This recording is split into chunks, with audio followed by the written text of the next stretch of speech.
If you've been wondering whether building a business means you won't be as present with your children, stay with me. Hi, I'm a life coach helping Christian moms who feel called to more beyond motherhood, build a God-led business without sacrificing time with their family or burning out. Most moms feel like they have to choose. They worry their children will feel neglected or their business will suffer. And they end up not being fully present in either. Today, I want to address the lie that building a business means sacrificing your family, and we'll show you what it actually looks like to integrate motherhood and business in a God-led way. Let's begin.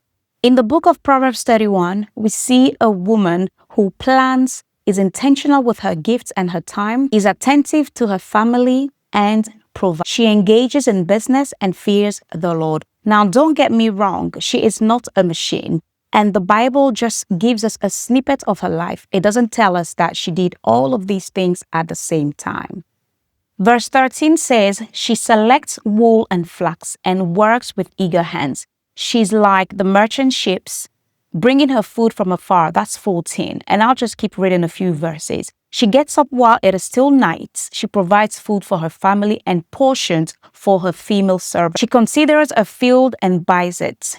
Out of her earnings, she plants a vineyard. She sets about her work vigorously. Her arms are strong for her task. She sees that her trade is profitable and her lamp does not go out at night. It says, when it snows, she has no fear for her household, for all of them are clothed in scarlet. And then the verse goes on up to verse 31. And the one that I love the most and the one that says, she fears the Lord. And that is where integration starts. The world suggests perfect balance, and there's no such thing as perfect balance. Equal energy every day, everywhere, it's definitely not real life. Some weeks will lean towards your business because you have deadlines coming up, and some other weeks will lean towards your children. Maybe because there's a tournament or a competition coming up, or your child is simply sick. Now, let me tell you what a God-led integration looks like. It starts with determining your seasons and your priorities. Knowing your season is crucial. If you're a mom with young children still at home, it might be that your focus will be on working on a part-time basis. If your children are in school, then you will be able to allocate more time to your business. If you are caring for older people, like, parents, or your health doesn't allow you to commit to a full-time schedule, then these will also need to be taken into consideration. Setting priorities around your calling is the second most important thing you need to do. Now, bear in mind that if God called you to business and motherhood, He will surely make a way for you. The second part of a God-led integration is planning your time. You need to make sure that you set clear and precise long-term and short-term goals. Then you also need to know what tasks and activities need to be completed and when. It is also very important to keep your space clean and clear. For example, you need to make sure the desk that you work at or the office or the room that you work at is always organized. Your computer needs to be cleared from files you haven't used in a long time. Things put in folders to avoid anxiety when it's time to work. The same thing applies to your phone apps, your tablets, and any other device that you may have. The next two things on the planning your time are keeping a schedule and resting. As moms, we may feel like if we stop, if we rest, we might fall behind. However, rest is important for us to reset our brains and our body for better output. And then scheduling, this is something we'll talk about in a separate video, but it's very, very, very important for us to schedule every single task and activities that we have going on in our lives, and we make sure that we schedule it with God first. One thing I missed under determining priorities and seasons is caring for yourself. God has given us one body and one body alone, so we need to make sure that we take good care of ourselves, eating good and healthy food that will fuel our bodies and not make us tired. We need to exercise in order to keep in good shape. It doesn't have to be long. 10-15 minutes a day is more than enough. Yeah. The last part of this framework is seeking help or collaborating with family and friends.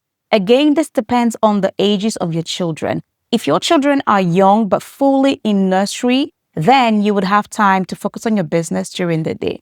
If they are attending on a part-time basis, and for example, your family, your parents, or very good close friends that you trust are living close by, you may be able to ask them to help you with 3 to 4 hours so you can focus on your business in those times. If your kids are being homeschooled, you might want to use pockets of time you get while they are reading or playing independently or when they're having their naps.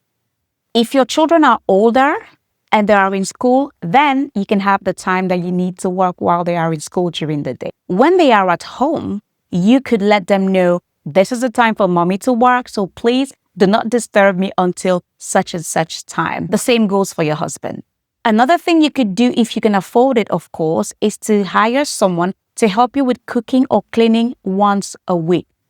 The Bible says, him who is faithful in little will also be faithful in much. And him who is dishonest with little will also be dishonest with much. And therefore, as you determine your seasons and priorities, plan your time and seek help. The Lord will help you balance business and motherhood in such a beautiful way that you wouldn't have to choose between them.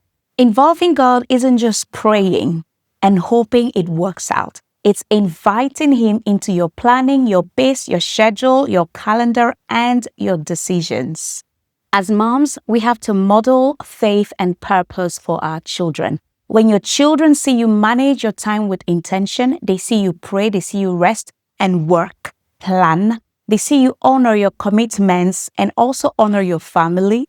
They are learning that faith and action go hand in hand together. You are basically discipling them through your business and through your life. And this is very important because we need to make sure that when our children grow up, they don't have to choose between business or work and their family, especially our daughters. We also want to make sure that as both our sons and daughters grow, they are also able to disciple their own family and everything that the Lord placed on their hearts. Practical step for you, it's a little homework. I would love for you to write out your current weekly rhythm, identify 2 small shifts that would help you to be more present with your children during family time and more focused during work time.